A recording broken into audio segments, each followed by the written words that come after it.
नमस्कार मेरे प्यारे किसान साथियों, आप लोग कैसे हो? मैं आशा करता हूँ आप लोग बहुत अच्छे होंगे। किसान साथियों, आज हम बात करने वाले हैं कि मूंग की फसल में फलियां निकलते समय हमें कौन-कौन सी ऐसी 4 गलती हैं वो नहीं करनी चाहिए।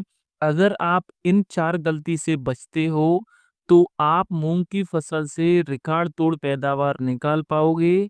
अगर आप इन 4 गलती में से कोई भी एक गलती करते हो, तो आपने मूँग बुआई से लेकर के मूँग की फसल में फलियाँ निकलने तक जितनी भी मेहनत की है, जितना भी खाद, बीज, सिंचाई और स्प्रे पर जितना भी खर्च किया है, वो सारा खर्च बेकार हो जाएगा और आपकी मूँग की फसल की पैदावार आपको कम देखने के लिए मिल सकती है। किसान साथियों, मैं गलतियों को बताने से पहले आप लोगों से रिक्वेस्ट है कि अगर आप हमारे चैनल पर पहली बार आए हो, तो चैनल को सब्सक्राइब कर देना, वीडियो को लाइक कर देना, वीडियो को ज़्यादा से ज़्यादा हमारे किसान भाइयों में शेयर कर देना। किसान साथियों, सबसे पहली गलती की अगर मैं बात करूं, तो मूंग की फसल में फलियां निकलते समय हमारे अधिकतर किसान भाई मूंग की फसल में बहुत ज़्यादा मात्रा में सिंचाई कर देते हैं, जिससे मूंग की फसल के जो फूल हैं, जो फलियां हैं, वो झड़ने की समस्या देखने के लिए मिलती है। किसान साथियों, मूंग की फसल में फलियां निकलने के बाद जो मूंग की फसल है 10 से 15 दिनों में तैयार हो जाती है। तो इस समय पर आपको अपनी मूंग की फसल में अधिक मात्रा में सिंचाई नहीं करना। आप अगर चाहें तो मूंग की फसल में हल्की नमी बनाए रखने के लिए आप मूंग की फसल में हल्की सिंचाई कर सकते हो, ताकि जो मूंग की फसल में जो फलियां हैं और जो फलियों में दाना बन रहा है, उस दाने को पोषण मिलता रहे, जिससे मूंग की फसल की पैदावार हमें बहुत अच्छी देखने के लिए मिले। दूसरी गलती की अगर मैं बात करूं, तो इस समय पर हमारे किसान भाई मूंग की फसल में यूरिया का उपयोग कर देते हैं। यूरिया का उपयोग कर देने से पौधे की बढ़वार ज़्यादा हो जाती है और फलियां छोटी रह जाती हैं, जिससे मूंग की फसल की पैदावार हमें कम देखने के लिए मिलती है।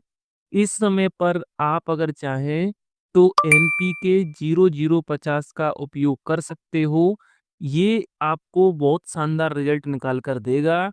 तीसरी गलती की अगर मैं बात करूं, तो जब मूंग की फसल में फूल से फलियां बनती हैं, तो इस समय पर एफिड, जैसिड, थ्रिप्स और व्हाइट फ्लाई जैसे रस चूसक कीटों के अलावा इल्ली मूंग की फसल को सबसे ज्यादा नुकसान पहुंचाती है। ये क्या करती है कि मूंग की फसल में जो फलियां हैं, फलियों में जो दाना बन रहा होता है, उस दाने को डैमेज करती है, जिससे मूंग की फसल की पैदावार हमें कम देखने के लिए मिलती है। इनके कंट्रोल के लिए आप एक अच्छे कीटनाशक का उपयोग कर सकते हो। किसान साथियों, मूंग की फसल में इल्ली मूंग की पैदावार को 40 से 50% तक कम कर सकती है। अगर आपने इल्ली का कंट्रोल कर लिया, तो आप मूंग की फसल से एक अच्छी पैदावार निकाल पाओगे। चौथी गलती की अगर मैं बात करूं, तो किसान साथियों, जब मूंग की फसल में फूल से फलियां बनती हैं, तो इस समय पर फूल झड़ने की समस्या बहुत ज़्यादा देखने के लिए मिलती है। अगर मूंग की फसल में फूल ज़्यादा झड़ेंगे, तो जो मूंग की फसल की पैदावार है, हमें कम देखने के लिए मिल सकती है। इस समय पर आप अगर चाहें, तो बायर कंपनी की प्लानोफिक्स, जो एक प्लांट ग्रोथ रेगुलेटर है, आप इसका उपयोग कर सकते हो। इसका उपयोग करने से फूल झड़ने की समस्या को कंट्रोल किया जा सकता है।